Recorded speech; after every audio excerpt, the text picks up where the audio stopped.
बिस्मिल्लाहिर्रहमानिर्रहीम। ये हमारी पिछली वीडियोस के तसलसल में आज हम बात करते हैं फिर दोबारा कि हमारी इकॉनमी के कौन से फैक्टर्स हैं जो बॉटलनेक्स हैं। आखिर सारी दुनिया इतनी तेज़ी से तरक्की कर रही है और हम लोग क्यों नहीं आगे बढ़ रहे, उसकी वजह क्या है। जैसे कि हमने बजट के हिसाब से देखा कि हमारा डेफिसिट बहुत ज़्यादा है। बजट का जीडीपी का हमारा 7-8% डेफिसिट होता है, जिसकी वजह से हम फर्दर बारोइंग करते हैं और फिर उससे इंटरेस्ट की अमाउंट बढ़ती है और रीपेमेंट्स का जो शेड्यूल है, डेट सर्विसिंग है, वो हमारी बहुत ज़्यादा बढ़ जाती है और बर्डन पड़ता है, जिसकी वजह से हमारे सारे का सारा इकॉनमी चोक हो जाती है। इसी तरह हमारा टैक्सेशन का निज़ाम हमने वो डिस्कस किया कि हमारे लोग टैक्स नहीं पे कर रहे। बहुत बड़ी आबादी जो वेल ऑफ है वो भी टैक्स पे नहीं कर रही, तो वो टैक्स को कैसे इम्प्रूव करना है। फिर हमने अगली वीडियो में ये डिस्कस किया कि हमारी इंडस्ट्री और एग्रीकल्चर कैसे तरक्की कर सकती है, क्योंकि इंडस्ट्री और एग्रीकल्चर, सनत और ज़राअत दोनों को पैरेलल हम मैकेनाइज्ड तरीके से नई टेक्नोलॉजी के साथ आगे लेके जाएंगे तो हमारा मुल्क जो है वो तरक्की करेगा। हमारी ग्रॉस डोमेस्टिक प्रोड्यूस जो है वो बढ़ेगी, पर कैपिटा इनकम बढ़ेगी। तो आज इसमें एक बहुत बड़ा फैक्टर जो है हमारी इकानमी का, वो है आबादी। उसको हम देखेंगे कि आबादी के क्या जो है वो असरात हैं इस सारे मामलात में। तो एक अलमिया है कि हमारे पिछले 74 साल में इस बात पे गौर ही नहीं किया गया कि आबादी को कैसे मैनेज करना है। पहली बात तो ये है कि हमारे जो कंसेंसस होता है, सेंसस होता है, आबादी की मरदमशुमारी होती है, वही कंसिस्टिंग एज़ पर शेड्यूल नहीं है, क्योंकि कॉन्स्टिट्यूशन में लिखा हुआ है कि हर 10 साल के बाद आपकी मरदमशुमारी होगी। पिछली एक मरदमशुमारी हमारी 1998 में हुई थी और उसके बाद आके 2016-17 में हुई है, लेकिन उसके ऊपर भी बहुत बड़े क्वेश्चन मार्क हैं, डिस्प्यूट्स हैं। कराची वाले, सिंध वाले, मुख्तलिफ एरियाज़ के लोग वो कहते हैं जी हमारी आबादी को सही गिना नहीं गया, तो वो फिगर रिलायबल नहीं है। लिहाजा गवर्नमेंट ने दोबारा फ़ैसला किया है कि उसको नए सिरे से हम दोबारा मरदमशुमारी करेंगे, तो उसके लिए भी अब वर्किंग जारी है। लेकिन दूसरा सवाल ये है कि जिस रेशो से हम बढ़ रहे हैं, क्या हम एक फैमिली से लेके मुल्की सतह तक ये हम बेहतरी की तरफ कर रहे हैं? ये इतनी जो हम अंधाधुंध आबादी हमारी बढ़ रही है, ये क्या एडवर्सली इफ़ेक्ट कर रही है इकॉनमी को, या इसमें कोई बेहतरी की तरफ जा रहे हैं हम? तो उसकी एक बढ़ने की रफ्तार का अंदाज़ा हम आपको बेंचमार्क या एक बुनियादी फिगर देते हैं। मसलन जब ये पाकिस्तान बना था 1947 में, तो इस पाकिस्तान की जो इस वक्त पाकिस्तान की शक्ल है, इसकी आबादी की तकरीबन 2.5 करोड़ थी। फिर 1970 में को 5 करोड़ के लगभग थी, और आज वो 2021 में जो 2016-17 की मरदमशुमारी है उसके मुताबिक कोई 21.5 करोड़ है। लेकिन प्रैक्टिकली ऑन ग्राउंड आज किसी सूरत भी हम 25 करोड़ से कम नहीं है।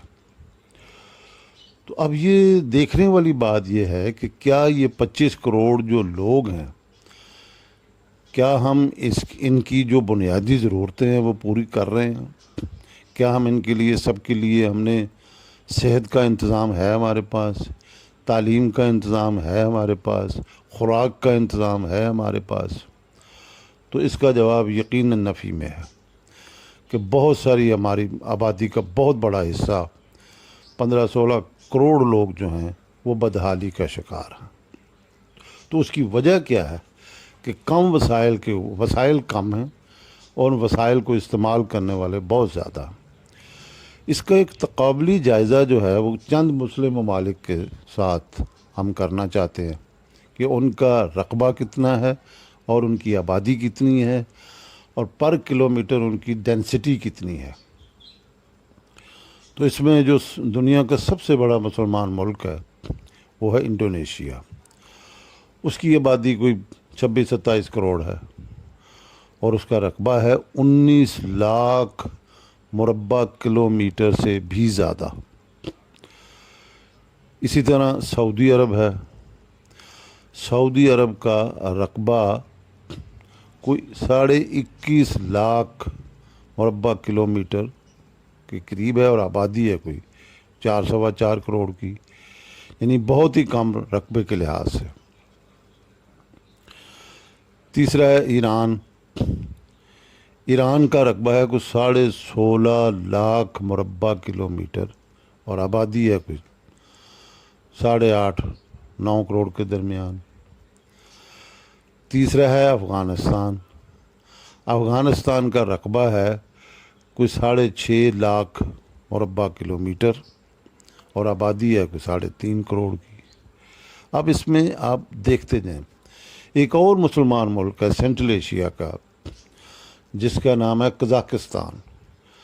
कज़ाकिस्तान का रकबा जो है वो 27 लाख मुरब्बा किलोमीटर है और आबादी सिर्फ 2 करोड़ से भी कुछ कम। लेकिन पाकिस्तान का रकबा है 7,96,000 मुरब्बा किलोमीटर और आबादी 25 करोड़।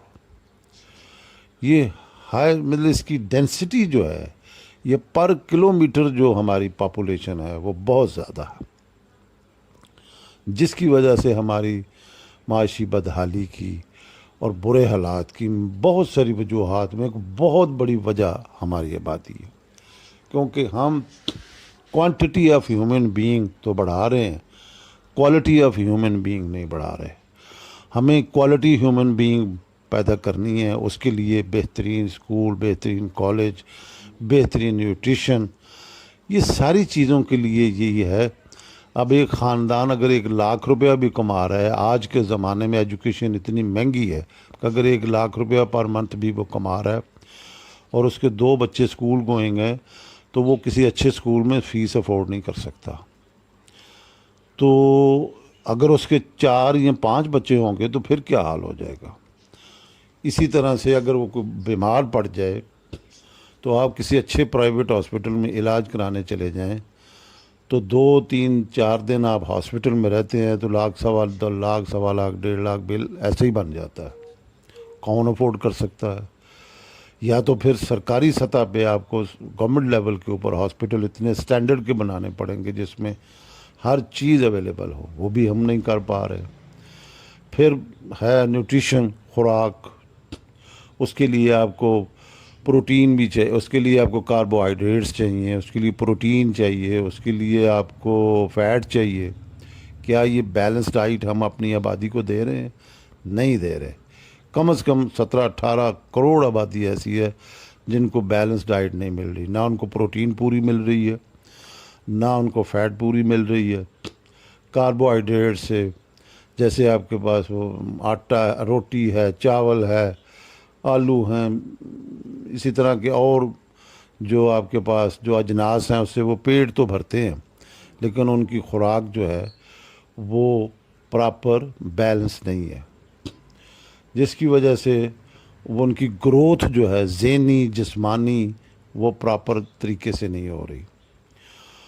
तो अब अल्लाह का फ़ज़ल है इस मुल्क में, और ये देखें कि इस वक्त पाकिस्तान में कोई 3 करोड़ टन से ज़्यादा की गंदम पैदा हुई है, लेकिन फिर भी 40 लाख इंपोर्ट हो रही है। और एक ज़माना था कि पाकिस्तान में 65 लाख टन गंदम पैदा हुई थी और बड़ी जुबिलेशन की गई थी कि हम खुद कफ़ील हो गए हैं। तो आज हम 3-3.5 करोड़ पैदा करने के बावजूद 40 लाख टन इंपोर्ट कर रहे हैं। इसी तरह हम कोई 65-70 लाख टन चावल पैदा कर रहे हैं और उसका मेजर हिस्सा जो है वो इधर ही खाया जाता है, थोड़ी सी एक्सपोर्ट होती है। चीनी हम कोई 45-50 लाख टन पैदा कर रहे हैं, और फिर भी आपने देखा कि कितनी स्ट्रेच डिमांड है उसकी, चावल की, आटा की, और प्राइसेस पिछले 2-3 साल में कहीं की कहीं पहुंच गई हैं। उसकी वजह यह है कि सप्लाई बेशक रीज़नेबल है, लेकिन उसके अगेंस्ट डिमांड इतनी ताकत से बढ़ रही है, इतनी स्ट्रांगली बढ़ रही है कि वो प्राइस को कहीं रिलैक्स होने ही नहीं देती। यानी डिमांड ज़्यादा है, सप्लाई कम है। जितनी मर्ज़ी गवर्नमेंट ने भी कोशिश की, और लेकिन वो प्राइसेस नीचे नहीं आ रही। तो उसमें जो मेजर फैक्टर है, और इसमें ये है दूसरी बात, उसका जो नेगेटिव इम्पैक्ट है कि जो कुछ हम पैदा कर रहे हैं वो सारे का सारा हम कंज्यूम कर रहे हैं, एक्सपोर्ट के लिए कुछ बचता ही नहीं है। जैसे हम पिछली वीडियोस में ये बात कर चुके हैं कि इतना 25 करोड़ का मुल्क है और सिर्फ 25 अरब डॉलर की एक्सपोर्ट, बाइस शर्म है। हमें कम से कम 200-250 अरब की एक्सपोर्ट करनी चाहिए। तो आबादी को मैंने एक सबसे बड़ा मसला ये है कि इस इशू के ऊपर पता नहीं क्या वजह है कि कोई बंदा बात करने को तैयार ही नहीं है। शायद ये क्या कोई रिलीजियस लोगों का, मजहबी लोगों का डर है, या क्या कोई ताकतवर एस्टेब्लिशमेंट भी शायद ये ऐसा नहीं चाहती। लेकिन ये ना तो ये गैर इस्लामी, अल्लाह ताला ने कुरान पाक में कहा है कि जो कौम अपनी प्लानिंग खुद नहीं करती, अपनी वेलफेयर के का उसको खुद नहीं सोच, अपनी बेहतरी के लिए खुद कुछ नहीं करते, उसके लिए मैं भी फिर कुछ नहीं करता। तो अल्लाह ताला ने इंसान को अक्ल दी है, शऊर दिया है। तो अक्ल और शऊर के साथ अपना चादर देख के पाँव फैलाएं, अपने वसाइल को देखें। वसाइल के मुताबिक अगर आबादी बढ़ेगी, आप उसको बेहतर तरीके से रख सकेंगे, अच्छी क्वालिटी कर सकेंगे। अब एक बंदे के अगर 5 बेटे हैं और वो बिल्कुल गंवार हैं, अनपढ़ हैं, वो अनस्किल्ड लेबर में कहीं काम भी करते हैं और 20-20 हज़ार महीना लेके आते हैं, तो वो 5 बंदे 1 लाख रुपया घर पे लेके आएंगे। तो अगर एक ही बंदा प्रॉपरली क्वालिफाइड है और किसी अच्छी जॉब पे लग गया है, यकीनन वो लगेगा जब प्रॉपरली क्वालिफाइड है, ये स्किल्ड है, किसी ख़ास ट्रेड की उसने ट्रेनिंग ली है, तो वो एक अकेला 1 लाख रुपया कमा के ले आएगा। अब वो कमाई तो लाख आएगी, लेकिन खाने वाला एक होगा। दूसरी साइड पे कमाई लाख आई है, लेकिन खाने वाले 5 हैं। तो ये कोई फीसा गौरस नहीं है, इसमें कोई इतना कॉम्प्लिकेटेड मसला नहीं है। सबसे बड़ा एट द मोमेंट जो पाकिस्तान का सबसे बड़ा बर्निंग इशू है वो आबादी है, और कोई बंदा तवज्जो नहीं कर रहा, ना गवर्नमेंट ना पब्लिक। इन प्रिंसिपल लोग मानते हैं, लेकिन प्रैक्टिकली बिल्कुल इसके ख़िलाफ़ हो गया काम।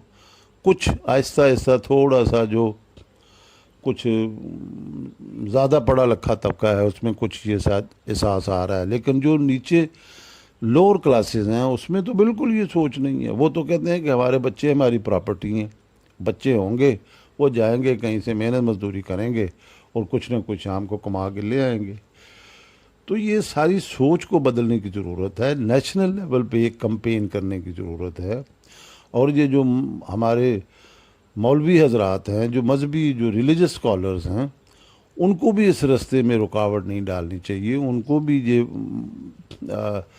अपने एक रेफरेंसेस दे के लोगों को समझाना चाहिए कि भाई अगर इस मुल्क को आगे लेके जाना है, तरक्की करनी है, क्योंकि इस रफ्तार से, जिस रफ्तार से आबादी बढ़ रही है, अगर इसी रफ्तार से बढ़ती रही तो अगले 60 साल में, 50 साल में ये आबादी 1.25 अरब 1.5 अरब हो जाएगी। तो क्या बनेगा फिर? हाउसिंग कहाँ से आएगी, खाने पीने का कहाँ से आएगी, जॉब अपॉर्चुनिटीज़ कहाँ से आएंगी, क्या सिलसिला होगा? लिहाजा हर बंदे को, हर जी शऊर बंदे को अपनी फैमिली को प्लान करना चाहिए, अपने वसाइल के मुताबिक प्लान करना चाहिए, और ये कौमी खिदमत यही होगी। और इसमें सिविल सोसाइटी है, इसमें मजहबी स्कॉलर्स हैं, इसमें ब्यूरोक्रेट्स हैं, इसमें इस्टेब्लिशमेंट है, सबको अपना अपना रोल, मीडिया ख़ास तौर पे, मीडिया के ऊपर बहुत ज़्यादा जिम्मेदारी हो रही है। आजकल सोशल मीडिया है, इलेक्ट्रॉनिक मीडिया है, फजूल किस्म की बातों के ऊपर टाइम ज़ाया किया जा रहा है, नॉन इश्यूज़ के ऊपर डिबेट होती रहती है 8-8 10-10 दिन, लेकिन ये है कि इश्यूज़ जो हैं, जो प्रॉपर बर्निंग इश्यूज़ हैं, उनकी तरफ को तवज्जो ही नहीं है। तो लिहाजा सब कौम को यकसू होकर, कोई भी स्कूल ऑफ थॉट है, किसी का भी कोई भी है, इस एक नुक्ते के ऊपर मुत्तफिक हो जाना चाहिए कि हमें अपनी आबादी मैनेज फौरी तौर पे इसके ऊपर तवज्जो करनी है। अगर हम मैनेज नहीं करेंगे तो अगले 10, 15, 20 सालों में हम बहुत बड़े क्राइसिस में उलझने जा रहे हैं, जिसका किसी के पास कोई हल नहीं होगा। शुक्रिया।